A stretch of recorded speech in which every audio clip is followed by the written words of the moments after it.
إن الحمد لله نحمده ونستعينه ونستغفره ونعوذ بالله من شرور أنفسنا وسيئات أعمالنا من يهده الله فلا مضل له ومن يضلل فلا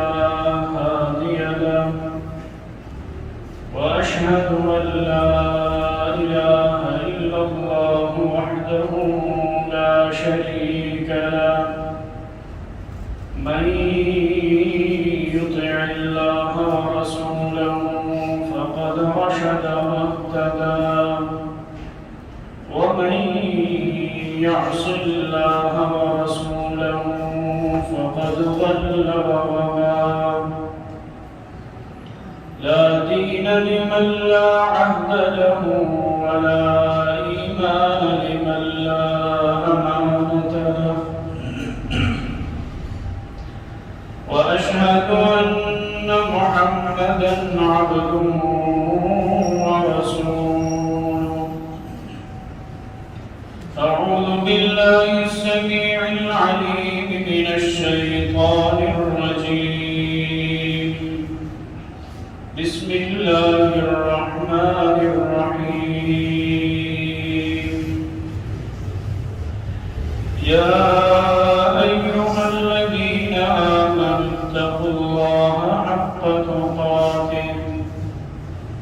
ولا تموتن إلا وأنتم مسلمون يا أيها الناس اتقوا ربكم الذي خلقكم من نفس واحدة وخلق منها زوجها وبث منهما رجالا كثيرا ونساء واتقوا الله الذي تساءلون به والأرحام إن الله كان عليكم رقيبا يا أيها الذين آمنوا اتقوا الله وقولوا قولا سديدا يصلح لكم أعمالكم ويغفر لكم ذنوبكم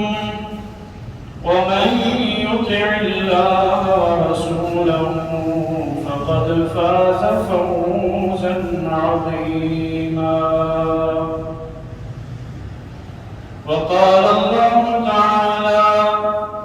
الذين آمنوا ولم يلبسوا إيمانهم بظلم أولئك لهم الأمن وهم مهتدون وقال تعالى في مقام آخر ضرب الله مثلا رجلا فيه شركاء متشاكسون ورجلا سلما لرجل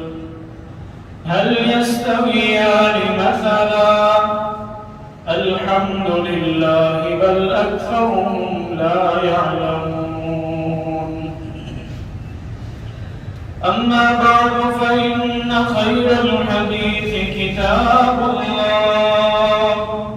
وخير الهدي هدي محمد صلى الله عليه وسلم وشر الأمور محدثاتها وكل محدثة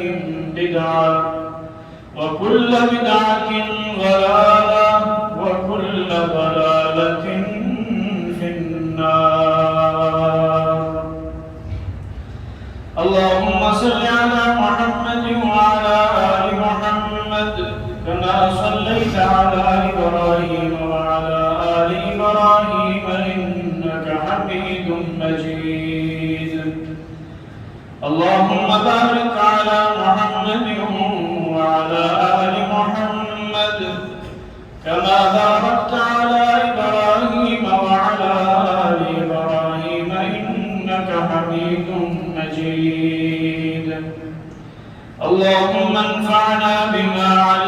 علمتنا وعلمنا ما ينفعنا وزدنا علما سبحانك لا علم لنا إلا ما علمتنا إنك أنت العليم الحكيم. سامعین محترم،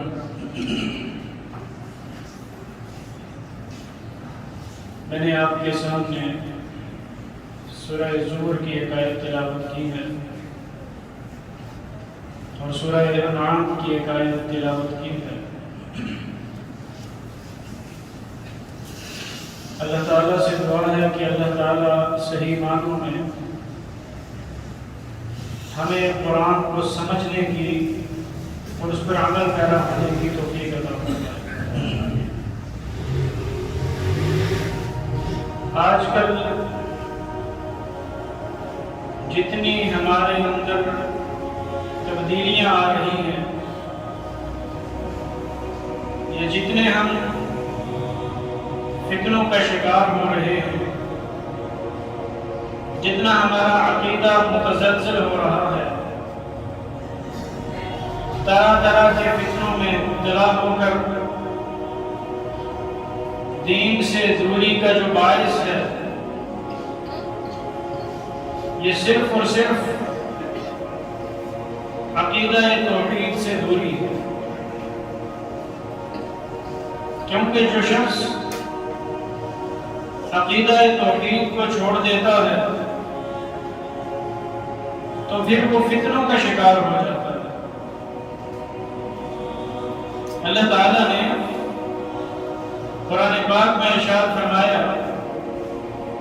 اس شخص کے متعلق کہ جس نے دنیا میں بہت سارے معبود بنا لیے.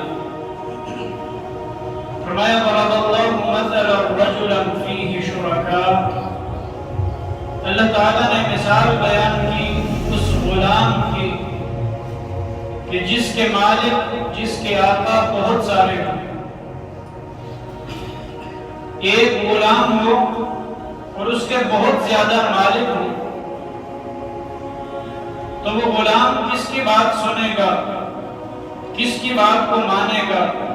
کس کی بات پہ عمل کرے گا. اور دوسری مثال اس شخص کی دی کہ ایک ایسا غلام ہے جس کا ایک ہی مالک ہے، وہ کسی فتنے کا شکار نہیں ہوگا اس لیے کہ اس کا مالک ایک ہی ہے. اسے کوئی باہر سے دوسرا مشورہ دینے والا نہیں ہے، حکم دینے والا نہیں ہے. فرمایا هل يستويان مثلا کہ کیا یہ دونوں برابر ہو سکتے ہیں؟ کبھی برابر نہیں ہو سکتے. ایک وہ شخص ہے کہ جس نے اپنے لیے بہت سارے معبود بنا لیے ہیں اور ایک وہ شخص ہے جس نے ایک اللہ کو معبود بنایا ہے. یہ کبھی برابر نہیں ہو سکتے.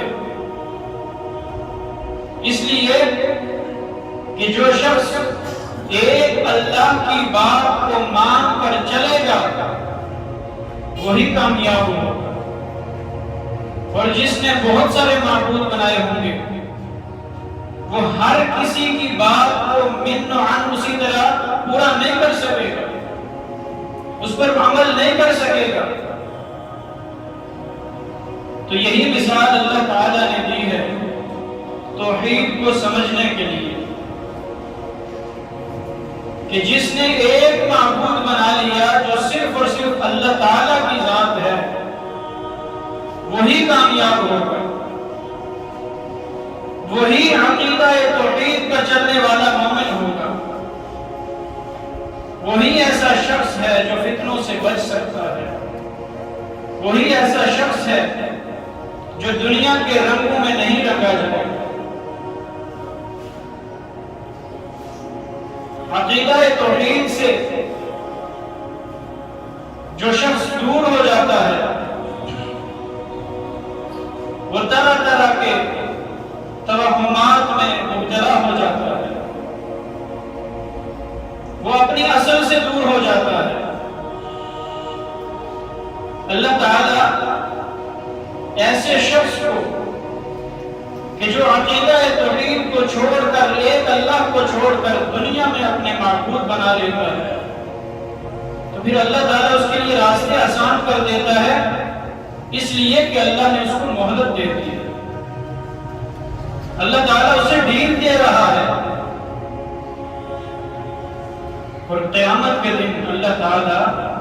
اس سے حساب بھی لے گا۔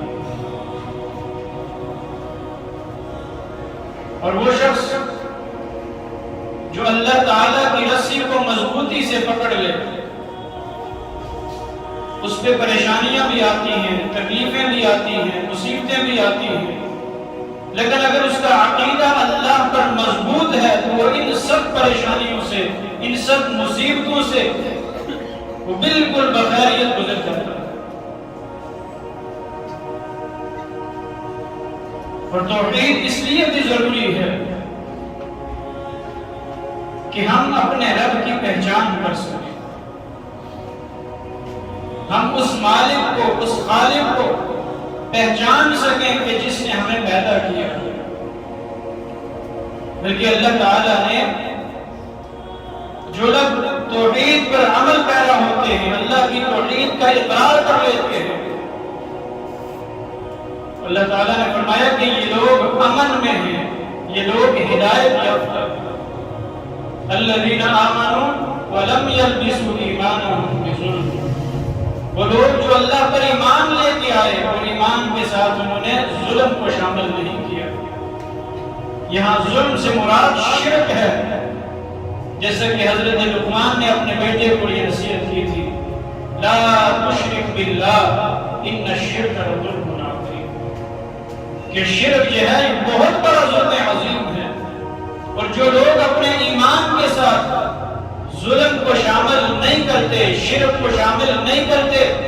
اولئک لہم الامن وہم مہتدون، یہی لوگ ہمیشہ کے لیے امن میں رہنے والے ہیں اور ہدایت پانے والے ہیں۔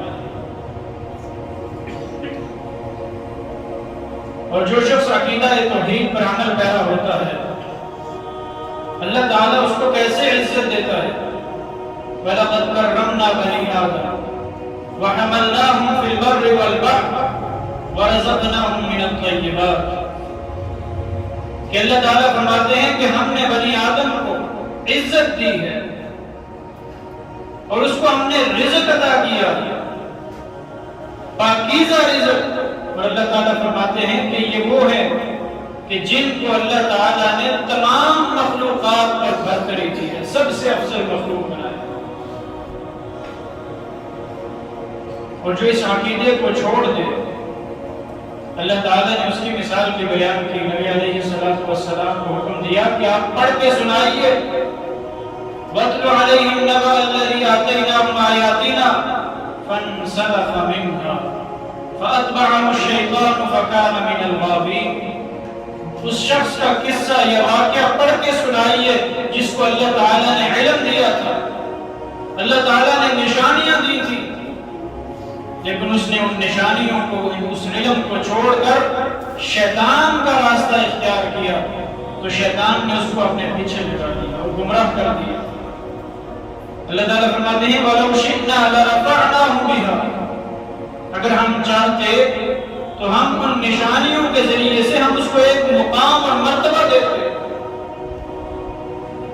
لیکن اس شخص نے وَلَكِنَّهُ أَخْلَدَ إِلَى الْأَرْضِ، وہ زمین کی طرف جھک گیا، وَاتَّبَعَ هَوَاهُ، اور اپنے خواہشات کی پیروی کرنے لگ گیا، فَمَثَلُهُ كَمَثَلِ الْكَلْبِ،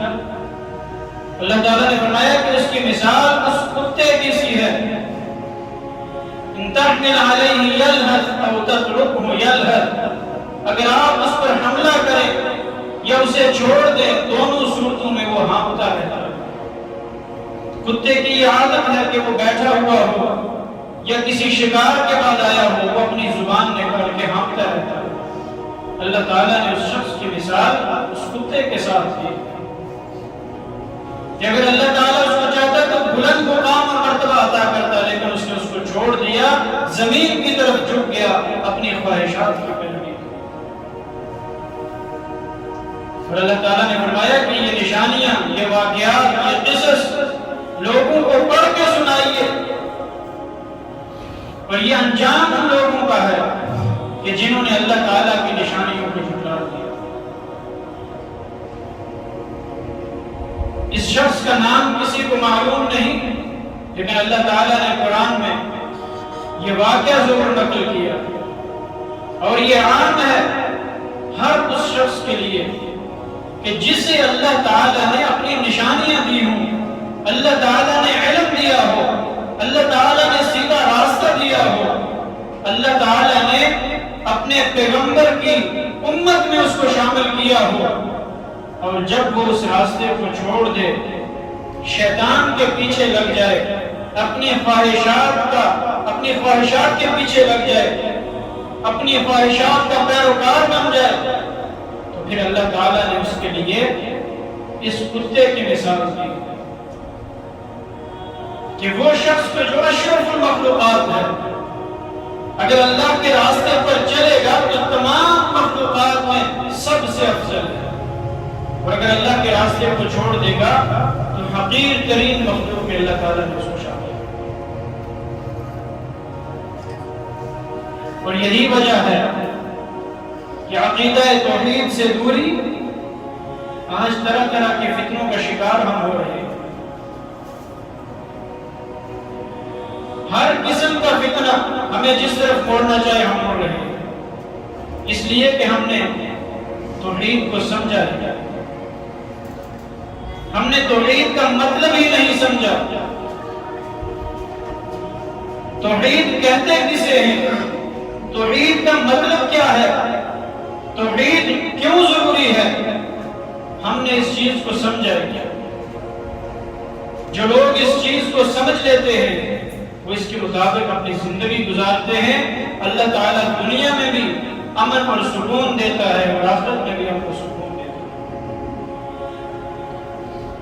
اور توحید پر عمل پیرا ہو جانا یہ اللہ تعالیٰ نے امن کا ذریعہ بنایا۔ فرمایا فَلْيَعْبُدُوا رَبَّ هَذَا الْبَيْتِ الَّذِي أَطْعَمَهُم مِّن جُوعٍ وَآمَنَهُم مِّن خَوْفٍ، کہ اس گھر کے رب کی عبادت کرو، وہ ذات جس نے تمہیں بھوک میں کھانا کھلایا اور خوف میں جس نے تمہیں امن دیا۔ اس رب کی عبادت کرو، اس کے سامنے اپنے سر کو جھکا لو، اس کے سامنے سجدہ ریز ہو جاؤ، اسی کے سامنے کھڑے ہو جاؤ۔ یہ صرف اور صرف اللہ کے لیے خاص ہے، عبادت کا یہ خاصہ ہے کہ وہ صرف اللہ کے لیے کی جائے۔ اللہ تعالیٰ نے انسان کو صرف اسی لیے پیدا کیا ہے کہ وہ صرف اللہ کی عبادت کے لیے، اور فرمایا وَمَا خَلَقْتُ الْجِنَّ وَالْإِنسَ إِلَّا لِيَعْبُدُونِ، جنوں اور انسانوں کو اللہ تعالیٰ نے صرف اپنی عبادت کے لیے پیدا کیا ہے۔ اور یہ انسان ہے کہ در بدر کی ٹھوکریں کھاتا ہے، کبھی کسی کے سامنے سر کو جھکاتا ہے، اللہ کے غیر سے جا کر امیدیں وابستہ کرتا ہے، اللہ کے غیر سے جا کر مدد مانگتا ہے، اسی سے سوال کرتا ہے۔ یہ کیسا ایمان ہے کہ جب نماز میں کھڑا ہوتا ہے تو کہتا ہے ایاک نعبد و ایاک نستعین، کہ ہم تو صرف تجھی سے مدد مانگتے ہیں اور صرف تیری ہی عبادت کرتے ہیں، لیکن جب نماز سے نکلتا ہے، مسجد سے باہر نکلتا ہے، یا تو کسی درخت کے نیچے سجدہ ریز ہو جاتا ہے یا کسی قبر کے سامنے۔ تو گویا کہ یہ نماز اس کو شرک سے نہیں روک سکی، اس لیے کہ اس کا عقیدہ مضبوط نہیں ہے۔ نماز ہمیشہ اسی شخص کو برائیوں سے روکتی ہے، شرک سے روکتی ہے کہ جس کا عقیدہ مضبوط ہوتا ہے۔ ایک مومن ہے کہ جب وہ اللہ کے سامنے کھڑا ہو کر اقرار کرتا ہے ایاک نعبد و ایاک نستعین، وہ پھر کبھی کسی کے سامنے اپنے سر کو نہیں جھکاتا، کبھی کسی کے سامنے سجدہ ریز نہیں ہوتا، کبھی کسی سے جا کر مدد نہیں مانگتا، وہ صرف اپنے رب سے تعلق کو مضبوط کر لیتا ہے۔ اللہ کے سامنے کھڑا ہو کر ہر اپنی جتنی بھی اس کی ضروریات زندگی ہے وہ اپنے رب سے مانگتا ہے۔ اگر یہ ہمارا عقیدہ ہو جائے تو ہم کبھی کسی فتنے کا شکار نہ ہوں۔ اور یہ عقیدہ ہر مسلمان کا ہونا چاہیے۔ نبی علیہ السلام کو اللہ تعالیٰ نے مخاطب کرتے ہوئے فرمایا کہ اے پیغمبر کہہ دیجئے لا املک لنفسی نفعا ولا ضرا الا ما شاء اللہ، کہ میں اپنی جان کے لیے بھی کسی نفع اور نقصان کا مالک نہیں ہوں، میں کسی نقصان کا مالک نہیں، کسی نفع کا مالک نہیں۔ اور اگر ایسا ہوتا لاستكثرت من الخير، تو میں اپنے لیے بہت زیادہ خیر اکٹھی کر لیتا، مجھے کبھی کوئی تکلیف ہی نہ پہنچتی۔ نفع اور نقصان صرف اللہ کی طرف سے ہوتا ہے۔ اگر نبی علیہ السلام بھی نفع اور نقصان کے مالک ہوتے تو کیا آپ پر کبھی پریشانیاں آتی؟ کبھی کوئی تنگی آپ پر آتی؟ کبھی کوئی پریشانی کبھی نہیں آتی۔ اور یاد رکھیے کہ جو شرک ہے یہ انسان کے نیک اعمال کو باطل کر دیتا ہے۔ اللہ تعالیٰ کے ہم اعمال کی کوئی قدر و قیمت نہیں رہتی۔ اللہ تعالیٰ نے اپنے پیغمبر کو مخاطب کر کے فرمایا لئن اشرکت لیحبطن عملک، اگر اس آیت پر ہم غور کریں تو یہ کتنا مشکل کام ہے کہ اللہ تعالیٰ نے اپنے پیغمبر کو بھی کہا کہ اگر آپ بھی شرک کریں گے تو ہم آپ کے سارے اعمال کو ختم کر دیں گے۔ اور اللہ تعالیٰ نے سورہ انعام کے اندر 18 انبیاء کا نام لے کر، اور وہ انبیاء کے جو جلیل القدر بڑے بڑے انبیاء ہیں سب کا نام لے کر اللہ تعالیٰ نے فرمایا وَلَوْ أَشْرَكُوا لَحَبِطَ عَنْهُمْ مَا عَمَلُوا، اگر وہ بھی شرک کرتے تو اللہ تعالیٰ ان کے بھی اعمال کو تباہ کرتا۔ تو آج اگر ہم یہ سمجھتے ہیں کہ ہم شرک کر کے بھی ہمارے اعمال قائم دائم ہیں، مضبوط ہیں، تو یہ ہماری کمزوری ہے، بدقسمتی ہے کہ ہم نے قرآن کو نہیں سمجھا، ہم نے اللہ کے نبی علیہ السلام کے فرمان کو نہیں سمجھا، ہم نے دین کو سمجھا ہی نہیں۔ اور جو شخص عقیدہ توحید پہ مضبوط ہو جاتا ہے، اس کا عقیدہ اللہ تعالیٰ کے لیے خالص ہو جاتا ہے، تو وہ کبھی کسی سے نہیں ڈرتا۔ حضرت ابراہیم علیہ السلام نے کیا کہا تھا؟ وَلَا أَخَافُ مَا أَشْرَكْتُمْ، جن کو تم اللہ کے ساتھ شریک ٹھہراتے ہو میں ان سے نہیں ڈرتا۔ اور كَيْفَ أَخَافُ مَا أَشْرَكْتُمْ، میں کیسے ڈر جاؤں ان سے جن کو تم اللہ کے ساتھ شریک ٹھہراتے ہو، میں ان تمہارے معبودوں سے کیسے ڈر جاؤں؟ اس کے دل میں اللہ تعالیٰ مضبوطی پیدا کر دیتا ہے، اس کے دل میں صرف اللہ کا خوف۔ جو شخص اللہ کے غیر کو اپنا معبود بنا لیتا ہے تو پھر وہ دنیا میں ڈر ڈر کے زندگی بسر کرتا ہے، وہ ہر قدم پہ ڈر رہا ہوتا ہے۔ کیوں؟ اس لیے کہ اس نے اللہ کو چھوڑ دیا، اس نے ان لوگوں کو معبود بنا لیا کہ اللہ تعالیٰ نے ان کے متعلق فرمایا کہ ما یملکون من قطمیر، کہ وہ لوگ کہ جو کھجور کی گٹلی کے چھلکے کے بھی مالک نہیں ہیں، ان کو اس بندے نے اگر معبود بنا لیا تو پھر اللہ تعالیٰ اس کے دل میں خوف پیدا کر دے گا۔ اور اللہ تعالیٰ نے فرمایا کہ اگر وہ اس کو پکارے بھی تو وہ ان کی پکار کو نہیں سن سکتا، اور اگر سن بھی لے تو ان کا جواب نہیں دے سکتا۔ اس کو اگر لوگ ایسے معبودوں کو اگر اپنا معبود بنا لے، اس کے لیے اپنی زندگی وقف کر دے، تو یہ سب سے بڑی بدقسمتی اور بدبختی کی بات ہے کہ وہ اللہ جس نے تجھے پیدا کیا، جس نے اتنا خوبصورت جسم تجھے دیا، جب تم اس اللہ کے غیر کے سامنے اپنے سر کو جھکاتا ہے تو تیرے رب کو کتنا غصہ آتا ہوگا کہ جس نے تجھے پیدا کیا، رزق دیا، تجھے زندگی دی، اس کو چھوڑ کر دوسروں کے سامنے اپنے سر کو جھکا دیا۔ جنگ قادسیہ کے موقع پر حضرت سعد بن ابی وقاص رضی اللہ تعالی عنہ، ان کو پیغام ملا شاہ رستم کی طرف سے کہ اپنے کسی بندے کو بھیج کر ہمارے ساتھ معاہدہ کرو، ہمارے ساتھ بات کرو۔ تو حضرت سعد بن ابی وقاص رضی اللہ تعالی عنہ نے ربیع بن عامر کو بھیجا کہ ان کے ساتھ بات چیت کریں۔ تو اس نے کہا کہ تم لوگ کیا چاہتے ہو، تم لوگ یہاں کیوں آئے ہو؟ انہوں نے کہا کہ ہم لوگ یہاں اس لیے آئے ہیں کہ لوگوں کو لوگوں کی عبادت سے نکال کر ایک اللہ کی عبادت کی طرف دعوت دیں، کہ جن لوگوں کو تم نے اپنے پیروکار بنا دیا ہے، جو تمہاری عبادت میں لگے ہوئے ہیں، ہم بندوں کو بندوں کی عبادت سے نکال کر ایک اللہ کی عبادت کی طرف دعوت دیں۔ اور اللہ تعالیٰ نے پھر ان لوگوں کی مدد بھی کی۔ صحابہ کرام رضوان اللہ علیہم اجمعین اگر وہ اسی شرک میں رہتے تو کون جانتا انہیں؟ کتنے لوگ جو اللہ کے نبی علیہ السلام کے دور میں موجود تھے، وہ اسلام قبول نہیں کیا، انہوں نے بتوں کی عبادت کرتے رہے، آج تک ان کا نام و نشان نہیں، انہیں کوئی جانتا تک نہیں۔ لیکن ان لوگوں کا نام روشن ہے اور قیامت تک کے لیے روشن رہے گا کہ جنہوں نے بتوں کی عبادت کو چھوڑ کر ایک اللہ کی عبادت کے لیے اپنے آپ کو وقف کر دیا۔ ان کا نام تا قیامت لوگوں کی زبانوں پر رہے گا۔ یہ اللہ تعالیٰ جسے چاہتا ہے بلند مقام عطا فرماتا ہے، اور اللہ تعالیٰ ایسے لوگوں کو کبھی فراموش نہیں کرتا کہ جو اللہ تعالیٰ کو فراموش نہیں کرتے،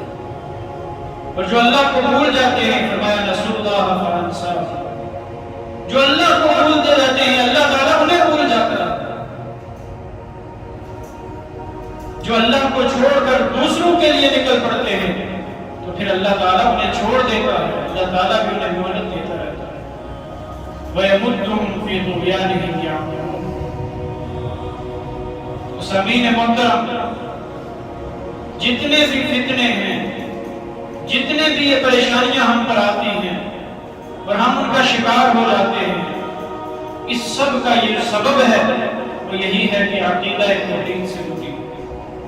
عقیدہ توحید کو نہ سمجھنے کی وجہ سے ہم طرح طرح کی مشکلات کا شکار ہو جاتے ہیں۔ جیسے پہلے بھی یہ بات گزر چکی ہے اس ماہ سفر کے حوالے سے کہ اس مہینے کے اندر جو لوگ طرح طرح کی بدعقیدیوں کے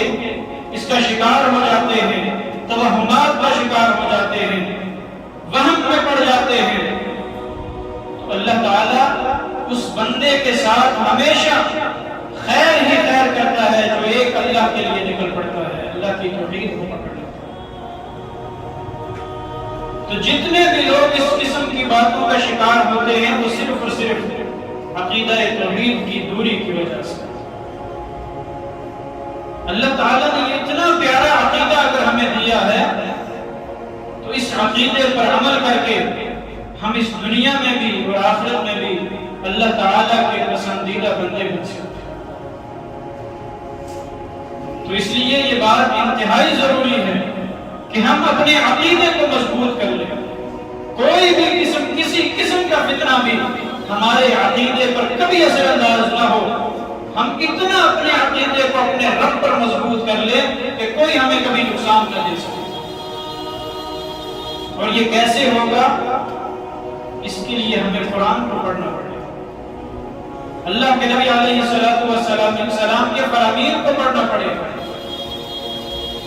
کہ نبی علیہ السلام نے اپنے صحابہ کی زندگیوں کو کیسے سنوارا ہے، ایسے ہی ہم نے